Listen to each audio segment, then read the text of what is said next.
पूर्णमदः पूर्णमिदं भक्ति संवाद।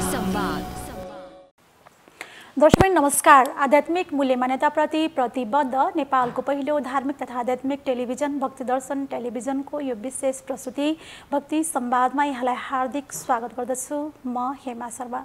दर्शक यस प्रस्तुति अन्तर्गत रहेर हामीले विभिन्न धार्मिक आध्यात्मिक लगायतका समसामयिक विषयवस्तुमा केन्द्रित रहेर हामीले चाहिँ कुरा गर्दै आइरहेका छौँ, संवाद गर्दै आइरहेका छौँ। र यसै क्रममा आज हामी चाहिँ एउटा एकदमै महत्त्वपूर्ण तीर्थस्थल अर्थात् रुरु क्षेत्रको बारेमा रहेर त्यस विषयमा केन्द्रित रहेर त्यस क्षेत्रको बारेमा बेसी जानकारी हामीले चाहिँ लिन गइरहेका छौँ र त्यो स्थलको पौराणिक ऐतिहासिक सांस्कृतिक महत्त्व के कस्तो छ र त्यसका मेला पर्व के हुन् लगायतका विषयवस्तुमा रहेर हामी चाहिँ कुराकानी संवाद गर्न गइरहेका छौँ। र त्यसको लागि हामीसँग एउटा आध्यात्मिक व्यक्तित्व पनि हुनुहुन्छ उहाँ र साथसाथै रुरु क्षेत्र धाम ऋषिकेश समितिका अध्यक्ष पनि हुनुहुन्छ। उहाँ हुनुहुन्छ परशुराम भट्टराई। हामी उहाँलाई स्वागत गर्न चाहन्छौँ र उहाँसँगको कुराकानीलाई अगाडि बढाउन गइरहेका छौँ। नमस्कार, यहाँलाई हार्दिक स्वागत छ।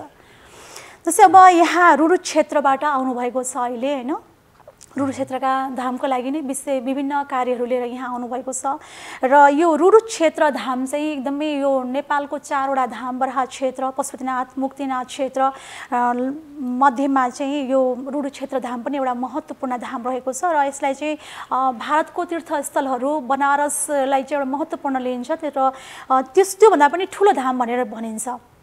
यहाँले चाहिँ यसलाई परिचय गर्नुपर्दाखेरि यसको धार्मिक पौराणिक महत्त्वहरू कसरी उजागर गर्नुहुन्छ, कसरी यहाँले चाहिँ यसलाई बुझ्नु भएको छ, चिन्नु भएको छ, लिनु भएको छ? हस्, धन्यवाद। यस भक्ति दर्शन टेलिभिजन परिवार र हेमाजी, यहाँहरूले यो रुरु क्षेत्रधाम ऋषिकेशको धार्मिक एउटा महत्त्वलाई उजागर गर्न, यसको प्रचार प्रसार गर्न र एउटा धार्मिक महत्त्वलाई बढाउनको निम्ति यहाँहरूले मेरा भनाइ र यहाँका वास्तविक धार्मिक महत्त्वको कुराहरूलाई देश विदेश हरेक ठाउँमा प्रसारण गर्ने उद्देश्यले जुन मलाई एउटा कार्यक्रममा बोलाउनु भयो र मेरा भनाइ राख्ने अवसर दिनुभयो, मैले यस भक्ति दर्शन र यहाँ परिवारहरूलाई हार्दिक धन्यवाद दिन चाहन्छु। यो रुरु क्षेत्रधाम नेपालको 4 धाम मध्येको प्रसिद्ध धाम रुरु क्षेत्रधाम हो। यो नेपालका 4 धाम मध्ये मुक्ति क्षेत्र, रुरु क्षेत्र, बारा क्षेत्र, पशुपत क्षेत्र, यी 4 धाम मध्येको बीचमा रहेको शालिग्राम प्राप्त गर्ने महत्त्वपूर्ण स्थल रुरु क्षेत्रधाम रहेको छ।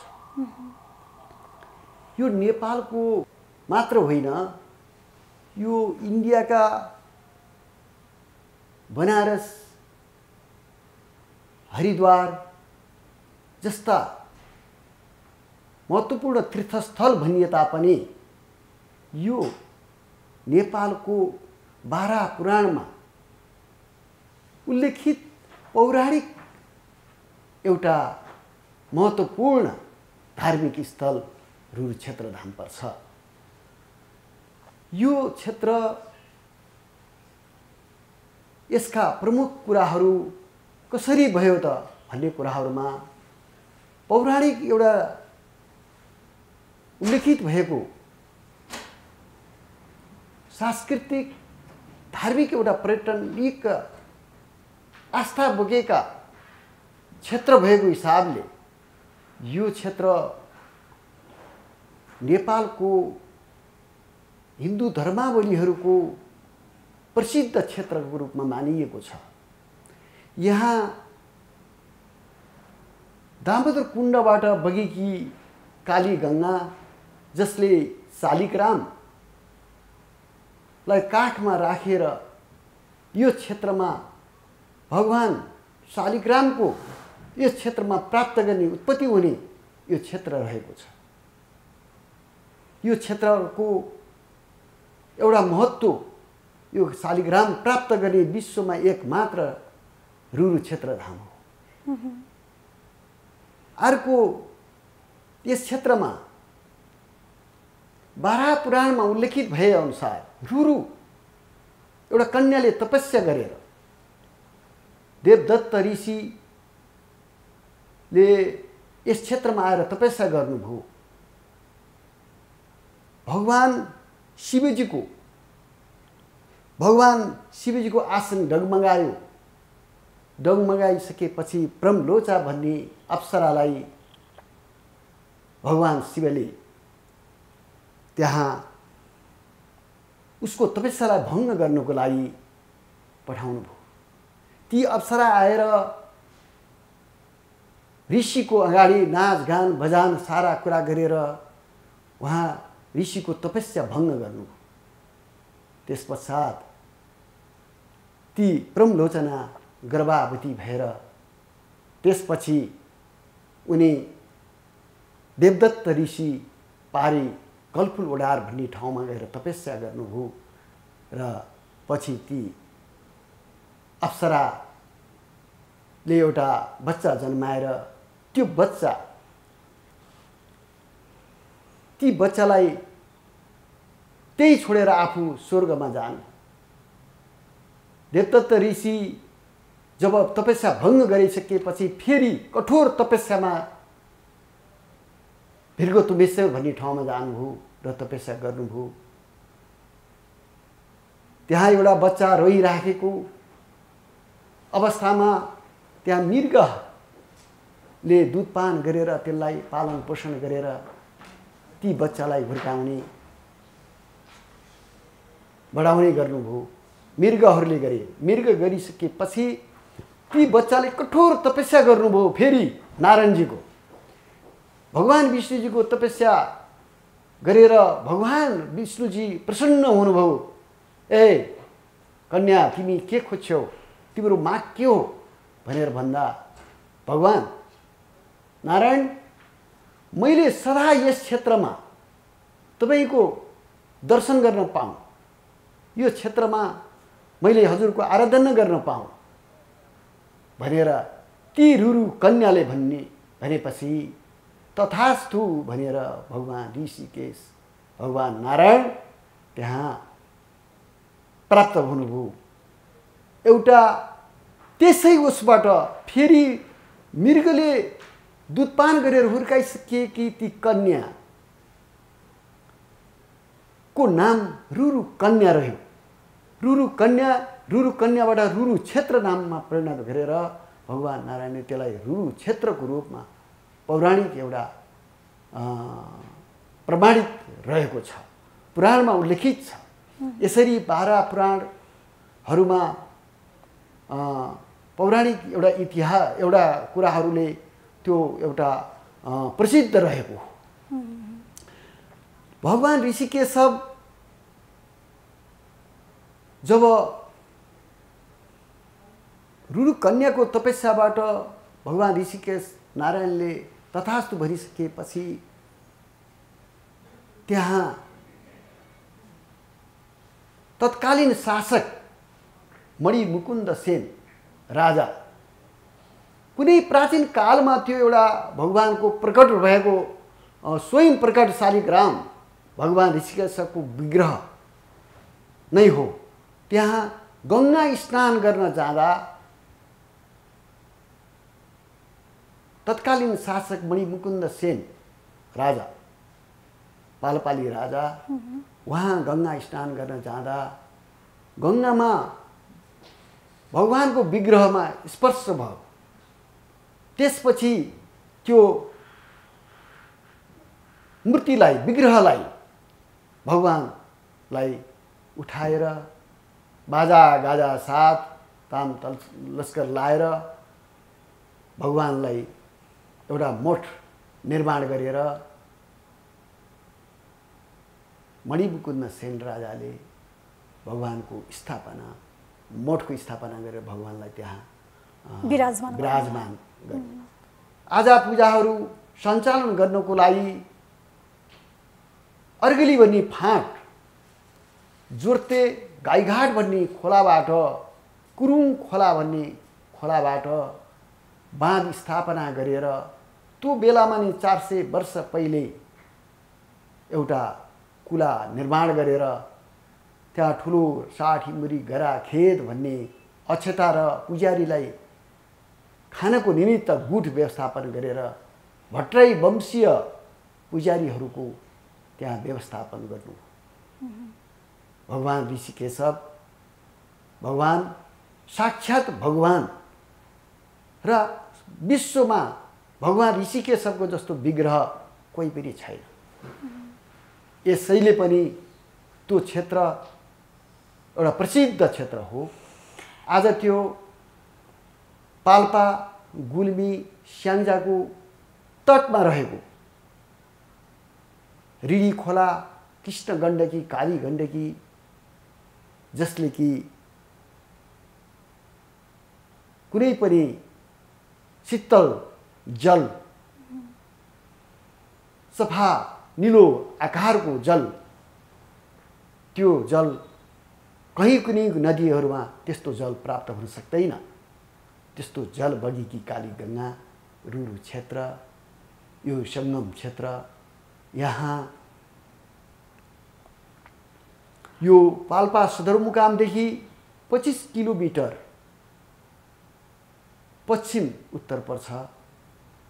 यो जस्तै यहाँले विग्रहको कुरा गर्नुभयो, जस्तै ऋषिकेश भगवानको जस्तो विग्रह अन्त छैन, एकदम आकर्षक विग्रह भन्नुभयो, त्यो विग्रहको बारेमा पनि अलिकति चर्चा गरिदिनुहोस् न, कस्तो खालको? अब एउटै शिलामा एउटै शालिग्राममा त्यस्तो विग्रह त्यस्तो मूर्ति छ, दिव्य झलझल झलझल गर्ने आकारको त्यस्तो मूर्ति कहीँ पनि छैन। त्यो विग्रह कत्रो आकारको छ? त्यो करिब 6 फुट करिब त्यो सबै कुराहरू हेर्दाखेरि 4 फुट हाइट नै भएको, साइजले लिँदाखेरि 6 फुटसम्म रहेको भगवानको विग्रह लगभग रहेको मूर्ति विग्रह छ।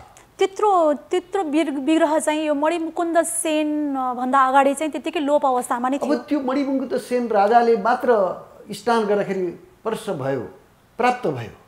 त्योभन्दा पहिले कालीगण्डकीमा स्नान, कालीगण्डकीमा पूर्व कालमा कहिले त्यो देवदत्त ऋषिको तपस्या, रुरु कन्याको तपस्या र भगवान नारायण आएर विराजमान हुने अवस्थामा पहिले कुनै शताब्दीको कालमा भएको होला। तर कुनै पनि बेलामा त्यो कालीगङ्गा बढ्दा त्यहाँका भग्नावशेष भएर त्यो विग्रहले गङ्गाजीमा आएर त्यो भगवानको मूर्ति रहेको हुन सक्छ। त्यो मूर्ति मणिमुकुन्द सेनले प्राप्त गर्ने त्यो बेलामा करिब 460 वर्ष लगभग 65 वर्ष 458-59 वर्ष 1610 मा मणिमुकुन्द सेन राजाले प्राप्त गरिएको भन्ने कुराहरू रहेको छ। र भने चाहिँ उहाँले नै भट्टराई थरको व्यक्तित्वलाई चाहिँ पुजारीको रूपमा चयन गरेर भट्टराई थरको पुजारीलाई लिएर गएर उहाँले गुठीको व्यवस्था गरेर पूजाआजाको जिम्मा लगाउनु भयो। आजा पूजाहरू सञ्चालन गर्ने व्यवस्था रह्यो। पछि रणदीप पाण्डेले गुमुज कमल फुलको आकारको मन्दिर निर्माण गरेको कुराहरू इतिहासमा छ। जस्तै अब यो भौगोलिक स्थितिको बारेमा भन्नुपर्दाखेरि यो भौगोलिक कस्तो खालको अवस्था रहेको छ यसको चाहिँ? अब यो पहाडको एउटा तीनतिर पहाड छ। पाल्पातिर, गुल्मीतिर र स्याङ्जातिरको पहाडको बीचमा केही भाग गङ्गा खोलाहरूले समथर बनाएको जग्गा छ। पाल्पातिरको केही समथर भागमा भगवान ऋषिकेशवको मन्दिर र अन्य मठ मन्दिरहरू पनि छन्। त्यहाँ नजिकै भीमसेन थापाले स्थापना गरेको सत्यश्वर मन्दिर कलात्मक पौवाहरू छन्। त्यसको गुठीको व्यवस्था छ। भगवान ऋषिकेशवको परिसरमा हरेक राधाकृष्णको मन्दिर, हरेक शिवालयहरूका मठ मन्दिरहरू पनि छन् र त्यहाँ आजा पूजाहरू सबै व्यवस्थित रूपले भएको छ। अहिले 2006 सालमा यहाँ ब्रह्मचर्य आश्रम गुरुकुल संस्कृत वैदिक गुरुकुलको स्थापना पारी लामा चौपारी भन्ने ठाउँमा भएको थियो। 18 सालमा ठुलो भीषण बाढी भयो, त्यो बगायो। त्यसपछि ऋषिकेश भगवानको परिसरमा लिएर आएर त्यो गायत्री माताको स्थापना र पुनः मन्दिर बनाएर त्यहाँ स्थापना गरियो। त्यसपछि अहिले त्यसमा त्यसरी 18 सालमा चाहिँ भीषण बाढी आएर त्यहाँको सबै अस्तव्यस्त भएको अवस्था थियो भनिन्छ हैन। त्यसमा चाहिँ ऋषिकेश मन्दिरलाई अथवा चाहिँ ऋषिकेश मन्दिरसम्म बाढीले त्यति ठुलो असर गरेन। त्यो रुरु क्षेत्रधाम रिडी बजार करिब पश्चिम उत्तरका 16 जिल्लाको व्यापारिक केन्द्र पनि थियो। अहिले त यातायातले हरेक ठाउँमा पुग्यो। यातायात सेवाले गर्दा मान्छेहरू आफ्नो ठाउँमा व्यापार र आवश्यकता पर्ने चिजहरू किन्थे। तर पहिले 16 जिल्लाका मान्छेहरू त्यही रिडी बजारमै आएर किनबेच गर्ने, माघे सङ्क्रान्तिको 3 दिन मेलामा आवश्यकता पर्ने कुराहरू र त्यहाँका लोकल कुराहरू, रोल्पा रुकुमका राडी पाखीहरू, घाँजीहरू, काइया, सुपा, डोका, नाम्लाहरू त्यहाँका बजारमा प्राप्त गरेर माघे सङ्क्रान्तिमा किन्ने चलन थियो। एउटा बजार हाट बजार पनि हो त्यो। एउटा सदरमुकाम हाट बजारकै सदरमुकाम हो त्यो। भनी तीर्थस्थलको पनि महत्त्व त्यत्तिकै थियो। र माघे सङ्क्रान्ति त्यहाँको तीर्थमा माघे सङ्क्रान्ति 3 दिन भगवान 3 दिनसम्म गङ्गाको स्नान गरेर भगवान ऋषिकेशको दर्शन गर्नाले हरेक पापहरू मोक्ष भएको हुन्छ भनी पुराणमा उल्लेखित छ। त्यसै राजा मणिपुकुन्द सेनले प्राप्त गरिसके पछाडि चाहिँ त्यसको कुनै विशेष वार्षिक जात्रा पर्वहरू पनि चलाउनु भयो कि अथवा चाहिँ धार्मिक ग्रन्थमा भएअनुसारको जुन हामीले विशेष मानेका दिनहरू नै त्यहाँको मेला पर्वहरू? अब भगवान ऋषिकेशको मणिपुकुन्द सेनले स्थापना गरिसकेपछि हरिबोधनी एकादशी र द्वादशीमा भगवानको वार्षिकी पूजा हुन्छ, महोत्सव हुन्छ। त्यो वार्षिकी महोत्सवमा रथ यात्रा हुन्छ। त्यहाँको फलफुल,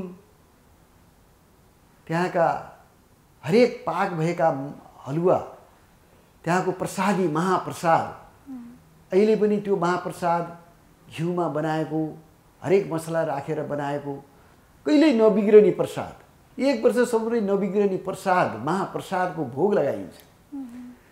ठुला ठुला रोटीहरू बनाएर सेलरोटी, पपरा रोटी, हरेक प्रकारका रोटीहरूले एकदम बनाइएको हुन्छ। त्यो एक दिन फुल प्रसाद पारी बजारबाट आउँछ र गुठियार भाइहरूले गएर त्यसलाई लिएर आइन्छ। गुठको व्यवस्था छ। त्यसपछि अर्को दिन रथ यात्रा हुन्छ। रथ यात्रामा त्यहाँका गुठियार भाइहरू, बजारका सम्पूर्ण व्यक्तित्वहरू, सामाजिक व्यक्तित्वहरू, राजनीति र सामाजिक जनप्रतिनिधिहरू, प्रशासन सबैको सहभागितामा एउटा रथ यात्रा मेला पर्व हरिबोधनी एकादशीमा मनाइन्छ। त्यो महान पर्वको रूपमा। त्योदेखि बाहेक चाहिँ त्यसपछि माघे सङ्क्रान्ति 3 दिन भगवान ऋषिकेशको दर्शन र गङ्गा स्नान गरेर दर्शन गर्नाले मोक्ष भइन्छ भन्ने एउटा पौराणिक मान्यताले मान्छेहरू अहिले 3 दिन होइन कि 5 दिनसम्म पनि त्यहाँ मेला लाग्ने गरेको हुन्छ।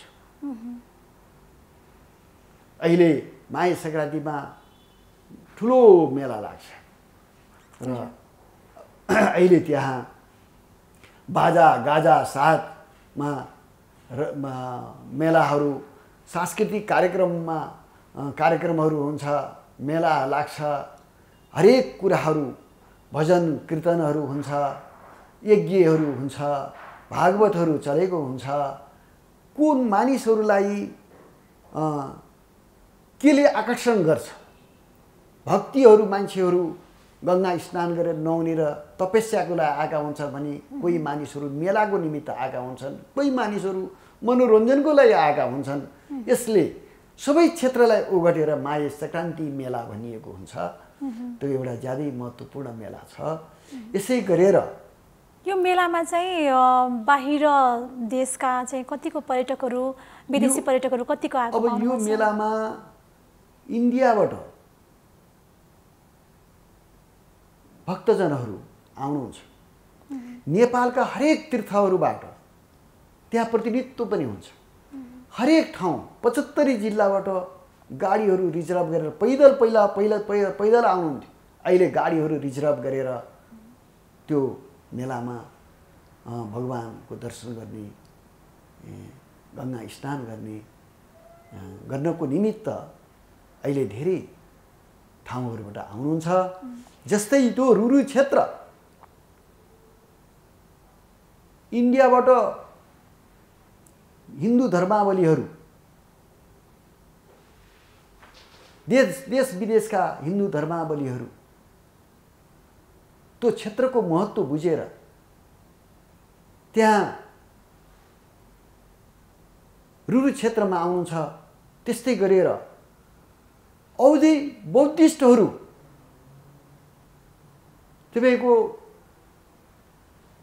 लुम्बिनीमा तिब्बतबाट सबभन्दा छोटो बाटो इन्डियामा जाने बुद्ध जन्मभूमि लुम्बिनीमा तिब्बतीयनहरू आउने बाटो त्यही रुरु क्षेत्र भएर आउने र मुक्तिनाथदेखि रुरु क्षेत्र फेरि हिन्दू धर्मावलम्बीहरूको हरेक ठाउँमा गलेश्वर धाम, रुद्रवीणी धाम, त्यस्तै गरेर हरेक क्षेत्रमा धामै धाम भएको क्षेत्र भएकोले पनि मान्छेहरूको आवत जावत र रुरु क्षेत्रलाई, मुक्ति क्षेत्र र रुरु क्षेत्रलाई धेरै इन्डियाका धर्मावलम्बीहरू त्यही बाटो हिँड्ने र त्यो पर्वलाई समेत महत्त्वपूर्ण, त्यो पर्वलाई प्राथमिकता दिएर माघे सङ्क्रान्ति पर्वमा त्यहाँ आउने जाने वैदिक सनातन धर्मावलम्बीहरू सबैको चाहिँ त्यहाँ आस्था छ। हजुर, हुन्छ। सनातन धर्महरू, हजुर, सनातन धर्मावलम्बीहरूको त्यहाँ आस्था छ। सबै धर्मलाई मान्ने त्यहाँ समाज छ। सबै धर्मको हामी सम्मान गर्छौँ। जस्तै अब हामी रुरु क्षेत्र धामको ऋषिकेश एउटा स्थलको, धार्मिक स्थलको चाहिँ हामी कुराकानी गरिरहेका छौँ होइन। यहाँ उक्त समितिको अध्यक्ष पनि रहनु भएको छ। यो समिति कहिले स्थापना भयो र यसले के कस्तो कार्यहरू त्यहाँ चाहिँ गर्दै आइरहेको छ? यो समिति, त्यसको संरक्षण, सम्वर्धन तथा विकासको लागि यो समिति चाहिँ यो 56-57बाट मेला सञ्चालन समिति त हाम्रो पहिलेदेखि हुन्थ्यो, तर आधिकारिक समिति सरकारले गठन गरेको समिति 56-57 सालदेखि हामी त्यहाँ व्यवस्थित समिति रहेको छ। यसलाई गुठी संस्थानले विशेष हेर्छ। नेपाल सरकारको निर्देशन गुठी संस्थानको उसमा रहेर हामीले त्यहाँ काम गर्छौँ र यो समितिको काम त्यहाँको भगवानको आजा पूजा, मेला, पर्व सबैलाई व्यवस्थित गर्दै त्यहाँ भगवानका भएका सम्पत्तिहरू, त्यसको स्रोत साधनको संरक्षण गर्दै यो व्यवस्थापन पक्षीय रूपमा यो समितिले गरेको छ। जस्तै यहाँले स्रोतको कुरा गर्दाखेरि त्यहाँको त्यसको आय स्रोतको चाहिँ प्रमुख भनेको दान दक्षिणा भेटी नै होला। यो वार्षिक चाहिँ कतिको आउने गरेको छ? अब यो अहिले त्यहाँको कस्तो छ भने अब 100औं वर्ष पहिले भगवानको आजा पूजा गर्दा 1 रुपैयाँ प्रसादीको निमित्त थोरै धान पुजारीलाई खानको निमित्त अक्षताको निमित्त त्यो चाहिँ गुठीले व्यवस्था गरेको त्यो त्यहीकै एउटा गुठीले त्यसपछि अहिले त्यहाँ भगवानको चढेको पैसा भित्र भगवानकोमा भक्तजनहरूले चढाएको पैसा त्यो पुजेरीले लिनुहुन्छ बाह्य हामीले दान पेटिकाहरू राखेका छौँ अड्का रसिदहरू काट्छौँ त्यो फेरि हामीले समिति मार्फत रहेर ब्याङ्कमा दाखिला गर्छौँ र त्यसको ब्याजबाट मात्रै हामीले त्यहाँको व्यवस्थापनको निमित्त खर्च गर्छौँ अहिलेसम्मको त्यही नै हो र त्यो हरिबोधिनी एकादशीको महाप्रसाद र जात्राको निमित्त धेरै मिहिनेत गरेर जम्मा गुडी संस्थानले पूजा आजा खर्च गर्ने दिनको 1 रुपैयाँ दिने त्यसमा रामनवमी पर्व कृष्ण अष्टमी पर्व भनेर थोरै 200 रुपैयाँ दिएर पर्व मनाउने 100औं वर्ष पहिलाको अहिले पनि त्यही यथावत छ अहिले गुडी संस्थानबाट केही दरबन्दी बनाउने भनेर म अहिले मन्त्रालयमा र सचिवजीसँग गुडी संस्थानको प्रमुखसँग बसेर एउटा त्यसको व्यवस्थापन अब पुनः निर्माण गर्नुपर्छ यो समसामयिक यो उसँग चाहिँ समयसँग चाहिँ यो सापेक्ष भएन त्यसलाई अब परिमार्जित गरेर पुजेरीहरूलाई पनि प्राप्त रूपमा खान बस्न सुविधा चाहिँ हुनुपर्छ आजा पूजा र हिजो जुन परम्परा गरिराखेका कुराहरू छन् त्यो पनि निरन्तर अझै राम्रो भएर अगाडि बढ्नुपर्छ भन्ने कुरामा मेरो हिजो धेरै छलफल भएको छ मन्त्रालय र सचिवजी मन्त्रीजी र गुडी संस्थानको अध्यक्षजीसँग अब हामीले दरबन्दी बनाएर त्यसलाई परिमार्जित गरेर दरबन्दी बनाएर हामी पेश गर्छौँ र त्यसलाई राज्यले केही कुराहरू दिनुपर्छ भन्ने कुराहरू छ अहिले त जम्मा गुठी संस्थानबाट चाहिँ यहाँले के कस्तो प्रतिक्रिया 30,000 मात्रै वर्षमा हामीले त्यहाँबाट पाउँछौँ अहिले अत्रो केही होइन गुठी संस्थानले आफूले चाहिँ प्राप्त गर्ने आम्दानीहरू चाहिँ के कस्तो छ गुठी संस्थानले खासै त्यहाँ अलि पहिले नै 31 सालमा भगवान ऋषिकेशको गहना गुडियाहरू यिनीहरू गुठी संस्थानले लिएर आयो त्यो मेन ढुकुटीमा छ अब यिनी गुठी संस्थानमा खासै त्यहाँको पैसा 2-2.5 लाख रुपैयाँ लिएर आएको थियो त्यो ब्याङ्कमा नेपाल ब्याङ्कमा राखिदिएको छ त्यसको पनि पैसाको ब्याजबाट त्यही 36,000 दिन्छौँ हामीले भन्छन् अरू केही हैन गुठी संस्थानले आफूले चाहिँ कसरी त्यहाँको उपयोग गरिरहेको छ जग्गा जमिनहरू गुठीले त संस्थानले खासै केही गरेको छैन त्यहाँ अब करिब 1000 रोपनी जति जग्गा छ होला हरेक ठाउँमा गरेर त्यसको गुठियार भाइहरूले भगवानको सेवा गर्छ र सामान्य तिरो तिर्छ एउटा र अक्षता गुठीहरू भन्ने केही छ पुजेरीको निमित्त धान आउँछ त्यो पुजेरीले नै लिनुहुन्छ त्यसरी चाहिँ कतिपय मठ मन्दिरहरूमा पाइन्छ कि गुठी संस्थानले उक्त क्षेत्रलाई चाहिँ उपयोग गरेर आफूले पर्याप्त रूपमा आम्दानी गरिरहेको हुन्छ तर चाहिँ यो पहिलाको तरिकाले नै त्यो उनीहरू दान दक्षिणाहरू पुजारीलाई दिइरहेको पाइएको छ कि जुन चाहिँ समय सापेक्ष छैन उहाँहरूले धेरै गुनासो गर्नुहुन्छ त्यही भएर चाहिँ त्यहाँ आय स्रोत नै नभएर हो कि अथवा चाहिँ त्यसरी आय स्रोत अहिले त्यहाँ चढेको चाहिँ पुजारीले लिनुहुन्छ भनेपछि पुजारीलाई पनि पर्याप्त नै हुने सम्भावना देखिन्छ पुजारीलाई पनि त्यहाँ धेरै चढेको अवस्था त छैन मेला पर्वमा मात्रै अब मेला पर्वमा मात्रै हो उहाँहरूलाई पनि समस्या छ तर त्यो उहाँहरूको समस्यालाई पनि समितिले अब बुझेर अब उहाँहरूलाई पनि केही व्यवस्था गर्नुपर्छ एउटा कर्मठ पुजेरी राखेर उहाँको व्यवस्थित गर्नुपर्छ त्यसलाई चाहिँ धार्मिक पर्यटकीय क्षेत्रका रूपमा विकास गर्न सक्यो भनेदेखि त धेरै पर्यटकहरू आउनुहुन्छ अब हाम्रो लक्ष्य त्यही नै छ अहिलेसम्म भक्तजनहरू मात्रै आइराखेको छ त्यहाँ चढाउँछ मात्रै चढेको पुजेरीलाई हुन्छ भगवान भित्र चढेको बाहिरका कुराहरू समिति मार्फतबाट चलिराखेको छ नेपाल सरकारले भौतिक निर्माण र प्रदेश सरकारले निर्माणका कुराहरूमा केही सहयोग गरेको छ पुरातत्वले त्यहाँ धेरै सहयोग गरेको छ अब हामी यसलाई भौतिक पूर्वाधारहरू पर्यटकीय प्रबन्धन गर्ने र भौतिक पूर्वाधारहरू निर्माण गर्ने कुराहरूमा यहाँको त्यो हाम्रो ऋषिकेश व्यवस्थापन समिति लागेको छ, खटेको छ। अहिलेको अवस्थासम्म सरकारलाई घचघच्याएको छ। सङ्घीय सरकारबाट, प्रदेश सरकारबाट ठुलो योजनाहरू अहिले त्यहाँ नेपालको 4 धाम मध्येको एक धाम, प्रसिद्ध धाम, यो धाम नेपालको प्रमुख धामको रूपमा स्थापित गर्नुपर्छ र यसका भौतिक पूर्वाधार बनाउनुपर्छ भन्ने कुराहरूमा नेपाल सरकार लागेको छ, प्रदेश सरकार लागेको छ। अहिले त्यहाँ करिब 3 अरबको बजेटको गुरु योजना बनेको छ।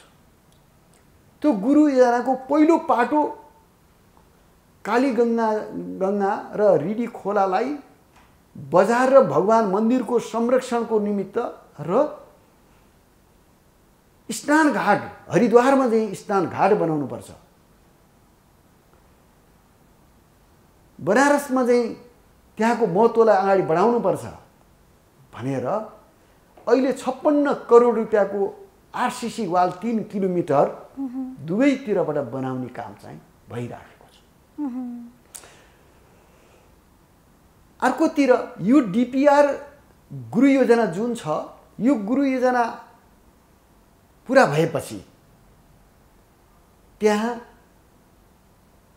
देश विदेशबाट पर्यटकहरू निकै आउने छन्। अहिले सङ्गम पुल भन्ने बनेको छ, त्यो ठेकदारको कमीले गर्दा 6-7 वर्ष भइसक्यो तर पुरा भएको छैन। यो वर्ष पुरा हुन्छ भन्ने हामी आशा गरेका छौँ। यो ठेकदारलाई हामी ताकेता गरेका छौँ। अहिले पनि सरकार भौतिक पूर्वाधार मन्त्रालय, सङ्घीय मन्त्रालयमा गएर यहाँको निर्माणका कुराहरूलाई मैले धेरै अनुरोध गरेको छु कि यो पुल छिटो बन्नु पर्यो र यसले पाउने प्राप्त गर्ने सुविधा र यसले पर्यटकीय आकर्षण गर्ने कुराहरूलाई यो राज्यको यत्रो लगानी भएपछि यसको सदुपयोग छिटो हुनुपर्छ। यो ढिला भयो, ठेकदारलाई कारबाही गर्नुहोस्, छिटो बनाउनु पर्यो। राज्यले त्यसलाई पूर्ण रूपको जिम्मेवारी लिनु पर्यो।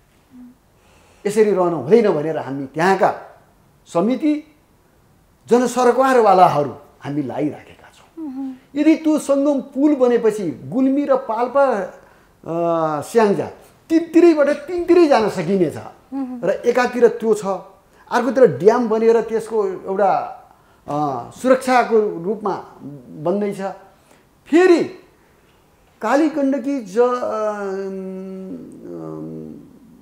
कालीगण्डकी ए जलविद्युत आयोजनाले कालीगङ्गाजीको पानी डाइभर्ट गरेर विद्युत निकाल्यो, केही मात्र पानी छोडिदिएको छ।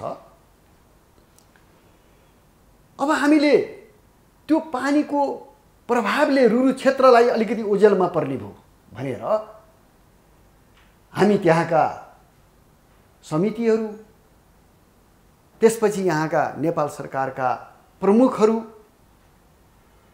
मुख्य सचिवजीहरू, सचिव, योजना आयोगको सचिव, पर्यटन मन्त्री,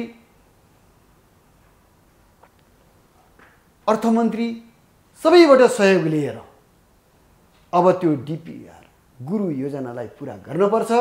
यसलाई सङ्घीय सरकार र प्रदेश सरकार मिलेर र स्थानीय सरकारले कुन पाटो यो गुरु योजनालाई कसले कति के काम गर्ने त्यसलाई टाइममा सक्नुपर्छ भन्ने कुराहरूमा हामीले अनुरोध गरेका छौँ, दबाब पनि दिएका छौँ। बजेटको व्यवस्था गर्ने कुराहरूमा उहाँहरू सहमत हुनुहुन्छ। अब एउटा त्यो कालीगण्डकी यसले प्रभाव परेको जलको प्रभावलाई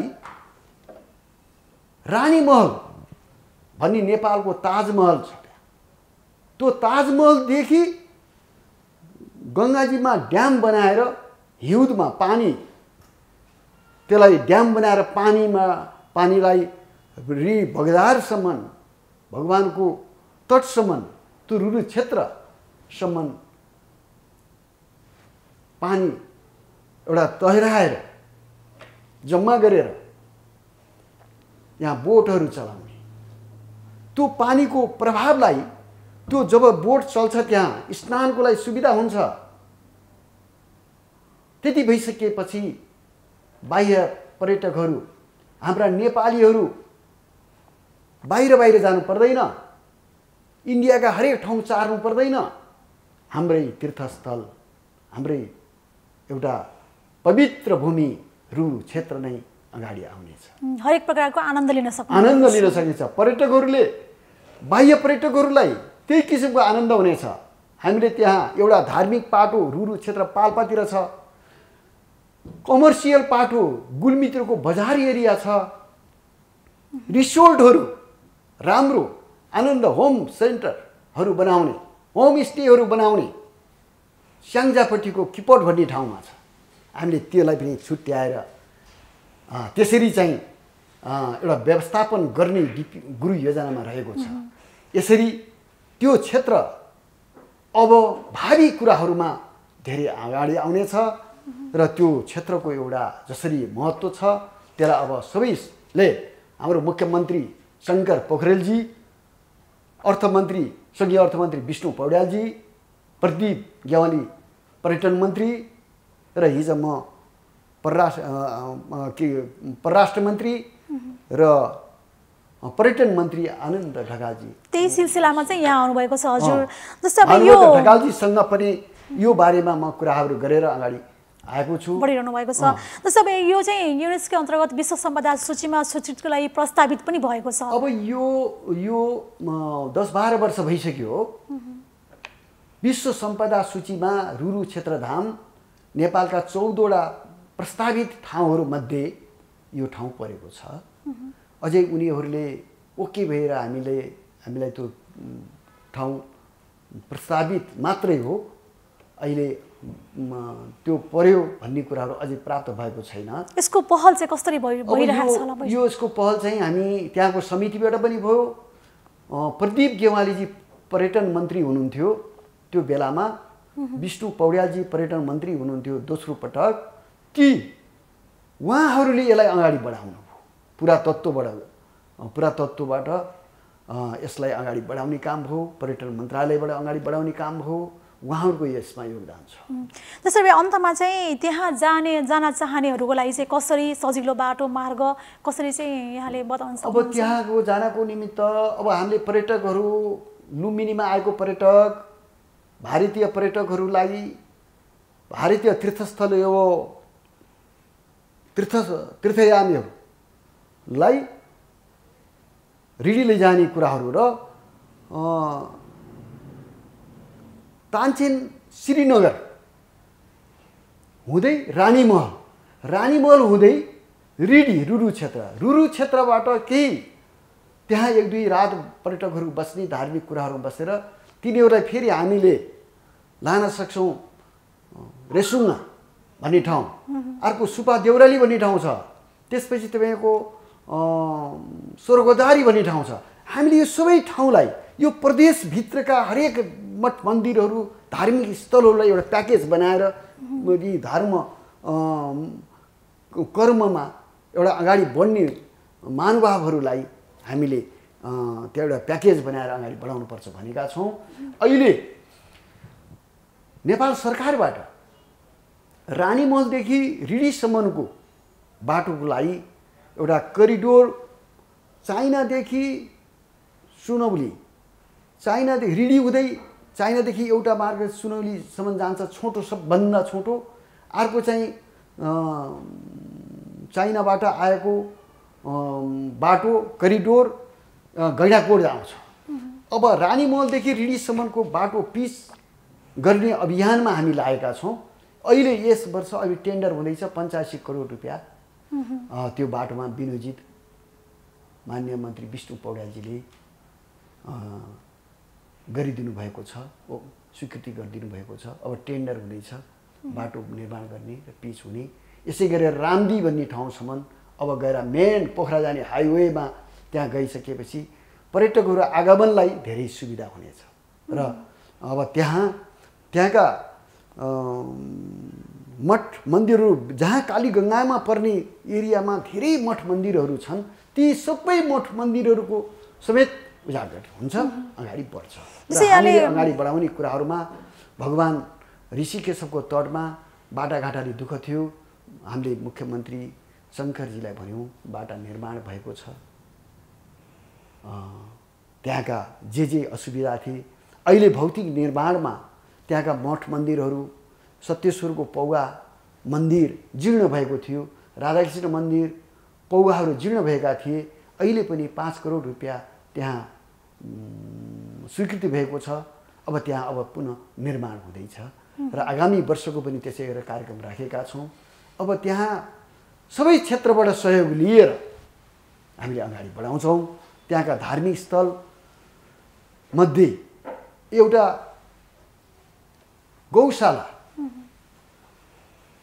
गौशाला पनि स्थापना गरेका छौँ। गौशाला निर्माण गर्दैछौँ। त्यहाँका गाईहरूले, ती गाई माताहरूले सुविधा पाउन्, तिनको सेवा होस् भनेर गौशाला पनि बनाएका छौँ। अब त्यो पनि अब पूर्णता हुँदैछ। अर्को गुरुकुल 25 जना बोटुहरूले एउटा गुरुलाई राखेर गायत्री ब्रह्मचर्य आश्रमबाट गुरुकुलको व्यवस्था, पढ्ने कर्मकाण्ड पढाउने व्यवस्था गरेका छौँ। विद्यार्थीहरू आवास, खानापिना सम्पूर्ण कुराहरू गरेर गायत्री ब्रह्मचर्य आश्रमबाट त्यही ऋषिकेश परिसरमै त्यहाँ गराएर त्यसले पनि एउटा महत्त्व बोकेको छ। र त्यहाँका हरेक मठ मन्दिरहरू, हरेक देवालयहरूले रुरु क्षेत्रधाम सजिएको छ। यस्तै गरेर गुल्मीपट्टि पनि दुर्गेश्वर महामन्दिर, शिवालय, भगवती मन्दिर, हरेक मन्दिरहरू छन्। यी विभिन्न कुराले गर्दाखेरि चाहिँ ऋषिकेश धाम रुरु क्षेत्र चाहिँ एकदमै महत्त्वपूर्ण रहेको छ हैन? र हुन्छ अहिलेको लागि यहाँले अर्को एउटा के छ त्यहाँको महत्त्वपूर्ण भने शालिग्राम प्राप्त ठाउँ त्यही काली गङ्गाको जल, संसारमा उत्कृष्ट जल, पवित्र जल काली गङ्गाको जल भगवान ऋषिकेश त्यहाँ रहनुभएको। त्यसपछि त्यहाँ अझै अर्को एउटा महत्त्वपूर्ण कुराहरू, जहाँ मान्छेको मृत्यु पश्चात संस्कार गरिन्छ, अन्त्येष्टि संस्कार गर्दा त्यहाँ हड्डीबाट, मानिसको हड्डीबाट शालिग्राम बन्छ भन्ने कुराहरू पौराणिक कुरा, त्यो मान्यता छ। यसले त्यही कारणले पनि त्यहाँ दाह संस्कार अन्त्येष्टिको लागि मान्छे लालायत हुने गर्दछ। यहाँ संस्कारको लागि पनि हामीले वारीपारी 3टै जिल्लामा भौतिक पूर्वाधारहरू निर्माण गर्दैछौँ। र राजा महाराजा बादशाहहरू, हिजोका ठुला मान्छेहरूको शवहरू त्यहाँ लाने संस्कार गर्ने चलन छ भने त्यो एरियाको। र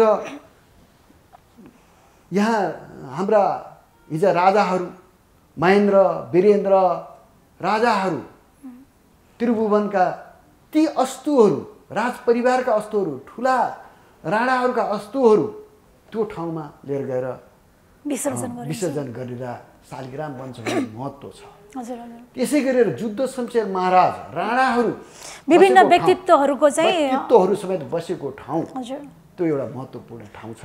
यी सबै कुराले चाहिँ यो धार्मिक, ऐतिहासिक, पौराणिक लगायतका सबै पर्यटकीय क्षेत्रको रूपमा पनि महत्त्वपूर्ण रहेको छ र यसलाई विकास गर्न यहाँहरू लागि पर्नु भएको छ। यहाँहरूको योजनाहरू चाँडै नै शीघ्र नै साकार होस्, हामी यो पनि कामना गर्न चाहन्छौँ। र फेरि पनि हामीले निर्माण भइसके पछाडि पनि फेरि पुनः पनि पछि पनि हामी यी विषयमा चर्चा परिचर्चा कुराकानी गर्दै जानेछौँ। अहिलेको लागि चाहिँ हाम्रो यो निर्धारित समय समाप्त भएको छ। यहाँ आइदिनु भयो र हामीलाई महत्त्वपूर्ण जानकारी गराइदिनु भयो, यहाँलाई धेरै धेरै धन्यवाद। हस् त। भक्ति टेलिभिजन परिवार हेमाजी हाम्रो संसारभरि रुरु क्षेत्रको बारेमा एउटा पहिचान दिने, यसको उजागर गर्ने जुन उद्देश्यले हाम्रा भनाइहरू राख्ने यस समितिको अध्यक्षको हैसियतले मैले जुन यहाँसँग रुरु क्षेत्रको बारेमा केही कुराहरू राख्न पाएँ, सबै एउटा रुरु क्षेत्रको बारेमा जानकारी गराउन पाउने अवसर मिल्यो। र सबैलाई म के भन्छु भने रुरु क्षेत्र नेपालको प्रसिद्ध धाम हो। यो धाममा एकपटक संसारभरिका हिन्दूहरू यहाँ आउनुपर्छ र भगवान ऋषिकेशको दर्शन गर्नुपर्छ। यो सर्वश्रेष्ठ रुरु क्षेत्र धामलाई एउटा महत्त्व साथ अगाडि बढोस्। भक्ति टेलिभिजनले फेरि बारम्बार यसको प्रसारण गर्ने काम, यो रुरु क्षेत्रलाई सहयोग गर्ने काम आफ्नो एउटा माध्यमबाट, सञ्चारको माध्यमबाट यहाँहरूले गरिरहनुहोस्। मैले यहाँहरूलाई धन्यवाद दिन्छु। हुन्छ, धन्यवाद छ। हस् त, धन्यवाद। दर्शकले अहिलेको लागि भक्ति संवाद यति नै। सम्पूर्ण टिम लगायत म हेमा शर्मालाई पनि बिदा दिनुहोस्। यहाँहरूको हरेक पल शुभ रहोस्। नमस्कार।